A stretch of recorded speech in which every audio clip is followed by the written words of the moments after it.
Après avoir trouvé un dataset sur Kaggle qui relate des races de champignons, j'ai splitté les races de champignons pour avoir mon test et mon train via la console prompt d'Anaconda en utilisant ces commandes. J'ai ensuite uploadé le tout sur Google, on le voit ici, pour pouvoir commencer mon notebook.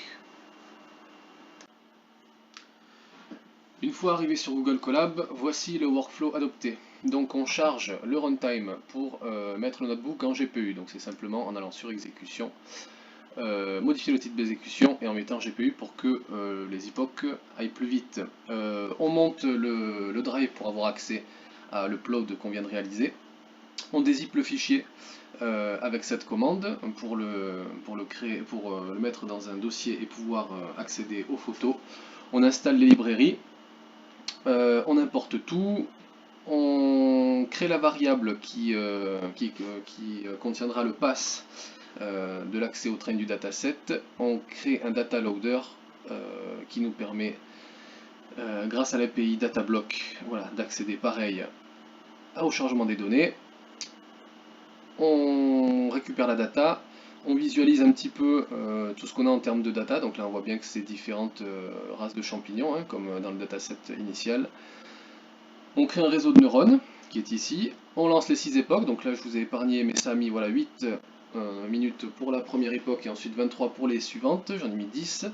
On a un train loss qui arrive à 0,04 sur la 9e et 0,41 en valid loss et 0,12 sur l'error rate, ce qui est pas mal. Ça mériterait peut-être de lancer peut-être plus d'époques, mais ça on le fera peut-être plus tard.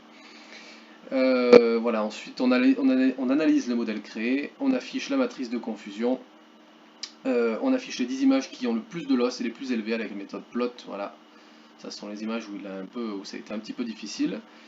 On exporte les modèles et dans une nouvelle variable, on vient importer les modèles pour faire un predict. Et donc sur le predict qui a été pris ici, donc le dossier val, hein, bien évidemment, c'est un dossier qu'il ne connaît pas dans son entraînement, donc il ne connaît pas les fichiers qui sont à l'intérieur. Je suis allé dans le dossier des amanites, j'en ai pris une au hasard, et donc en faisant le predict, il me dit bien que c'est une amanite, donc on peut dire que le modèle est concluant.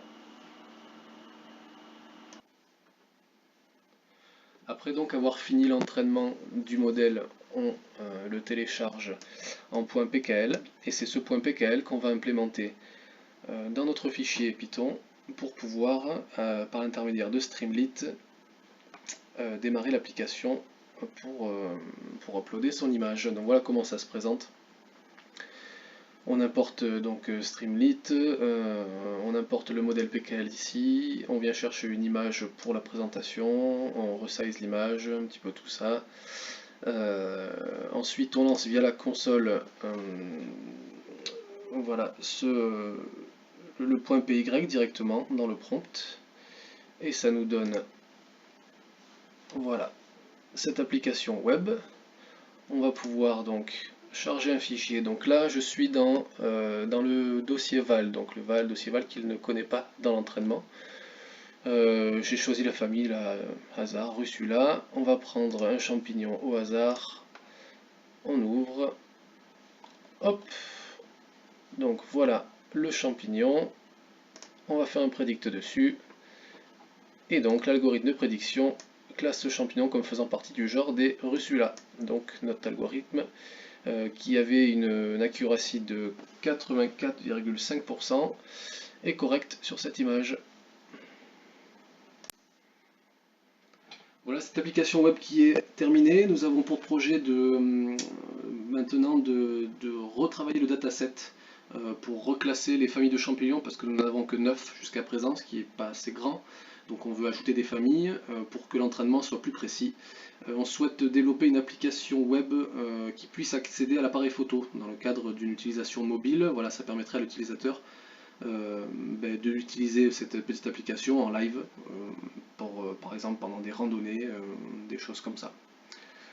Voilà le projet.